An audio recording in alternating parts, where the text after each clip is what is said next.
Registrar Vikrama Simhapuri university.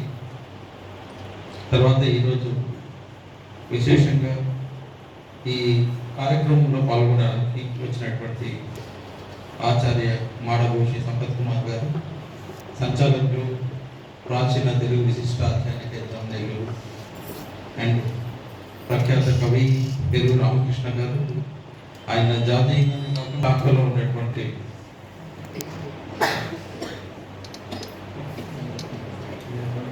Teaching assistants. నాకు తెలుగులో పేరు రాలేదు, అది తెలుగులో ఏమనాలో అర్థం కావట్లేదు. లక్ష్మీనారాయణ రెడ్డి గారికి, విమలా మేడం, మిగతా వాళ్ళందరూ కూడా ఆహ్వానితులకి, ladies and gentlemen and my dear students. Telugu సమావేశం అంటే ఇక్కడ చూస్తేనే నాకు అక్కడ అచ్చమైనటువంటి రంగోలీ ఒకటి కనపడింది. తర్వాత మామిడాకులు, ఈ పూల డెకరేషన్లు ఇవన్నీ చూస్తే ఏంటి అప్పుడే ఉగాది వచ్చేసిందా అని ఒక చిన్న డౌట్ వచ్చింది. ఇంకా టైం ఉంది కదా ఉగాదికి, అప్పుడే ఇవన్నీ కూడా అంత మీరు అట్మాస్ఫియర్ క్రియేట్ చేసేసారన్నమాట. ఇక్కడ ఉండేటువంటి పండగ వాతావరణం అనేది అప్పుడే వచ్చింది. ఇంకా సంక్రాంతి రాలేదు, మనకి ఉగాది ఇంకా రాలేదే అనుకుంటూ ఉన్నాం. తెలుగు డిపార్ట్మెంట్ వాళ్ళు ఇటువంటి సాహిత్య అకాడమీ న్యూఢిల్లీతో కలిపి ఇలాంటి ప్రోగ్రాం చేయడం చాలా ఆనందంగా ఉంది. ఈరోజు కొన్ని అనివార్య కారణాల వల్ల ఇద్దరు మంచి వక్తలు, నాకు ఎస్వి యూనివర్సిటీలో పరిచయం ఉన్నటువంటి ఆచార్య మేడపల్లి రవికుమార్ గారు అండ్ నల్లపురెడ్డి ఈశ్వరెడ్డి గారు రాలేకపోయారు. But I hope they may come at any time and వాళ్ళు జాయిన్ అవుతారని కూడా నేను అనుకుంటూ ఉన్నాను. నన్ను తెలుగులో ఇంట్రడ్యూస్ చేసినటువంటి మన మిత్రుడికి లక్ష్మీనారాయణ రెడ్డి గారు చాలా చదివారు నా గురించి, అవన్నీ మర్చిపోండి. తర్వాత ఈరోజు ఇక్కడ ఈ ప్రోగ్రామ్ ఏదైతే మనము అనుకుంటూ ఉన్నారో, ఆధునిక తెలుగు కవిత్వము, భారతీయ వ్యవసాయ రంగ ప్రతిఫలనం అని. ఆధునిక కవిత్వం అంటే ఎప్పటి నుంచి ఎప్పటి వరకు నాకైతే కరెక్ట్గా డెఫినేషన్ తెలియదు. కానీ నాకున్నటువంటి పరిజ్ఞానంతో కొంత ఇన్ఫర్మేషన్ మనం కలెక్ట్ చేసుకున్న దాన్ని బట్టి నాకు తెలిసి అది ఏ బ్రహ్మరపత్ర కాలంలో నుంచి కూడా ఈ సాహిత్యం అనేటువంటిది ఆయన కవిత్వాల్లో కూడా అది వినిపించింది అని నేను ఎప్పుడో చదివాను. అది ఆధునిక తెలుగు కవిత్వం. మరి ఆధునికం అంటామో లేదో నాకు తెలియదు, అది ప్రాచీనము ఆధునికము 1450 నుంచి 1500 శతాబ్దంలో అప్పుడే బ్రహ్మరపత్ర గారు, శ్రీనాథుడు గారు లాంటి వాళ్ళు చాలామంది చేసినటువంటి ఇది. కాబట్టి ఈరోజు అగ్రికల్చర్ అనే దానికి అది వ్యవసాయం అనేటువంటి డెఫినేషన్ కూడా కరెక్ట్ కాదేమో అనిపిస్తుంది. భూ సంస్కృతి అనేటువంటి అర్థం ఉన్నటువంటి అగ్రికల్చర్, దాంట్లో నీటి నిల్వలు, పారుదల, తటాకాలు, సాగరాలు అనేటువంటి ఆ రోజుల్లో మనం విన్నటువంటి ఆ కవులు రాసినటువంటి వాటిల్లో ఇలా ఉండే. ఎక్కడ కూడా జనాలు పారేటువంటి చెరువులో నీళ్ళే తాగేవాళ్ళు పెద్దవాళ్ళు, ఎక్కడ స్టోర్డ్ వాటర్ ఎప్పుడు తాగేవాళ్ళు. ఆ తటాకాలు అనేవాళ్ళు అవన్నీ ఉండేటివి అక్కడ. కొంతమంది ఈ అగ్రహారాలు అలాంటివన్నీ కూడా ఉండేటివి ఆ కాలంలో. సో గొప్ప గొప్ప వాళ్ళంతా కూడా హాలికులు అయి కూడా వాళ్ళు కొంత ఈ యొక్క వ్యవసాయ రంగం గురించి మనకు రాశారు అనేది నాకు ఉన్నటువంటి అవగాహన. అది ఏ శ్రీనాథుడి కాలం నుంచి కూడా అది జరిగింది అనే దానికి కూడా కొన్ని ఉదాహరణలు ఉన్నాయి. బ్రహ్మర పోతన గారు కానివ్వండి, శ్రీనాథుడి గారు కానివ్వండి. ఒకప్పుడు శ్రీనాథుడి గారు, అది ఎంతవరకు నిజమో నాకు తెలియదు, నాకున్న ఇన్ఫర్మేషన్ నేను చెప్తున్నాను.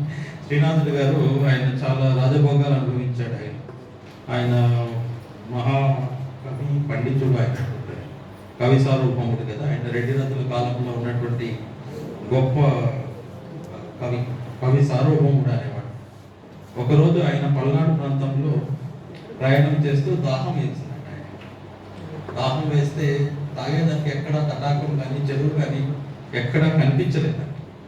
కనిపించకపోతే ఒక ఎండిపోయిన చెరువు దగ్గర పోయి ఒక కంప్లైంట్ చేశాడు. ఆ కంప్లైంట్ కూడా ఆయన చాలా అందంగా చేశాడు. ఆయన శ్రీనాథ కవి సార్వభౌముడు కదా. ఆయన అన్నాడంట, శరీరంలో వానికి చెల్లును తరుణులు 16,000 తగ వెంటాడను తిరిపికి నిద్దరుండ్రా పరమేశ గంగ విడుము పార్వతి చాలు అన్నారు. దాని అర్థం ఏంటంటే విష్ణుమూర్తికి డబ్బులు ఉన్నాయి ఎక్కువ, ఆయన రిచ్ పర్సన్, ఆయన ఎంతమందినైనా పెళ్లి చేసుకోగలడు. నువ్వు అంటే అతనేంటి అంటే తిరుపెత్తుకునేవాడు, భిక్షాటన చేసుకునేవాడు. ఎవరు శివుడు, నీకు ఇద్దరు భార్యలు ఎందుకు, గంగను వదిలో పార్వతి చాలు నీకు అంటే అప్పుడు ఆ తటాకంలో నీళ్ళు వచ్చాయనేటువంటిది సూక్తి. అది ఐ డోంట్ నో ట్రూనా కాదా అనేటువంటిది మనకు తెలియదు. బట్ ఆ విధంగా వాళ్ళ యొక్క మాటకు యొక్క విలువ కోసం అది అలా వచ్చేవి అని ఒక చిన్న ఉదాహరణ. అలాగే పోతన గారు ఆయన ఉన్నప్పుడు ఆయన హాలికులుగా పొలం దున్నేవాడు, ఆయన చేసేవాళ్ళు అని ఉండేది. ఆయన పొలాన్ని ఆయనకు రాజునిచ్చినటువంటి పొలంలో ఆయన వ్యవసాయం చేసుకొని పండించుకొని తినేవాడు అనేటువంటిది కూడా ఒక చోట ఉంది. అయితే ఒకసారి శ్రీనాథుడు అలా వెళ్తూ ఆయన పల్లకిలో వెళ్తూ ఈయనను చూశారు పోతనగా. ఆయన పొలం దగ్గర కొడుకుకి ఏదో ఇన్స్ట్రక్షన్స్ ఇస్తూ పొలం దున్నుతూ ఉంటే చెప్తూ ఉన్నాడు. ఈయన వ్యంగ్యంగా ఆయన హాలికులు గారు కుశలమ్మ అని ఏదో వ్యంగ్యంగా అన్నాడు. అంటే వాడు భావభావంతులు అనుకుంటూ ఉంటారు, ఆ చదువు ఉంది కాబట్టి అలా అన్నాడు.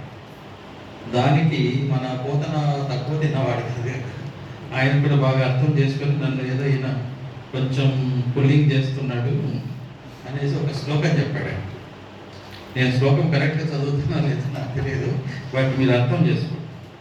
బాల రసాల సాల నవపల్లవ కోమల కావ్య కన్యకను కూరలకిచ్చి ఎప్పుడు కూడు భుజించుట కంటే సత్కవులు గాలికులైననేమి గహనాంతర సీమల గంధమాల గౌత గాలికులైననేమి నిజధార సతోదర పోషణార్థమయ్యి అని ఒక పద్యం చెప్పాడు.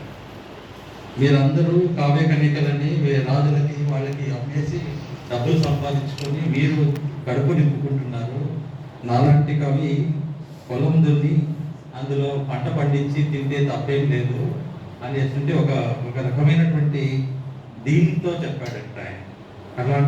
ఇవన్నీ కూడా ఆనాటి ఈ వ్యవసాయ రంగం గురించి అక్కడక్కడ మనకు దొరికేటువంటి ఉదాహరణలు ఇవన్నీ కూడా.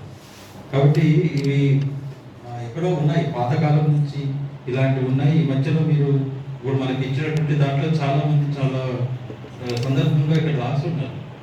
నాకేంటి గోడు అనేటువంటిది కానీ, మట్టి బండి కానివ్వండి, నాగలి కానివ్వండి, అరసేతిలో గువ్వ పువ్వు కానివ్వండి, కృషివనుడు కానివ్వండి, కాపు బిడ్డ కానివ్వండి, పెన్నేటి పాట, పోలి అనేటువంటి ఇవన్నీ కూడా అటువంటి సంబంధించినటువంటి. ఒకప్పుడు మన శ్రీనాథుడు కూడా రాచరికం అంతా అయిన తర్వాత ఆయన పాపం ఆయన్ని శిస్తు కట్టలేదని కూడా ఆయనని తెరసాలలో వేసి ఆయనకు ఒక పంట కూడా ఆయన మీద పెడతారు. అంటే పెద్ద పిల్లలకు తెలుసో లేదో నాకు తెలియదు. ఆయన శిస్తు కట్టలేకపోవడానికి కూడా కారణాలు చెప్పాడు ఆయన. కృష్ణవేదమ్మ గొనిపోయే నింత ఫలము, బిలబిలాక్షులు తినిపోయే పెసలు, గొడ్డు పల్లెను గొడ్డేని మోసిపోదు, నెట్లు చెల్లింతు సుంకము నేడు సూర్య. అవన్నీ కూడా కృష్ణమ్మ కొంచెం తీసుకెళ్ళిపోయింది, మిడతలు కొన్ని తినేసాయి, నేను శిస్తు ఎలా కట్టాలి అనేసి ఆయన పెట్టుకున్నాను. అలాంటివి ఇవన్నీ కూడా మనం అక్కడక్కడ చూస్తూ ఉంటాం. అందులో ఇంకొకటి ఫేమస్ అయినటువంటి నేమ్ ఒకటి ఉంది, ఆయన చాలా రాశారు అనేటువంటి ఇంకొక పేరు కూడా నాకు వినపడుతూ ఉంది అక్కడక్కడ.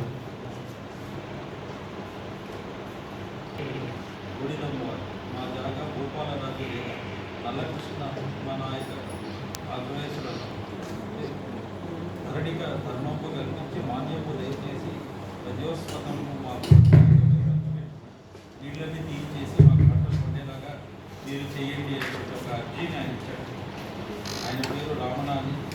ఆయన ఇవన్నీ కూడా చేశారు. చేయకపోతే ఆయన గంగా భవానీనే ఒకసారి అడిగాడు, నీకు విహరింప వసతులైన చోటు నీకు వసతులై నిబ్బటి లేదు, చిన్న పొలంలో బ్రాహ్మణ క్షేత్రములకు కాతుకోంపు చేయి ముష్కరులు గలదే, కథలు విటమీని దివిజ గంగా భవానీ అని ఆయన తల్లి, నువ్వు ఇక్కడ నుంచి వెళ్ళిపో, నేను పంట పండించుకోవాలి అంటే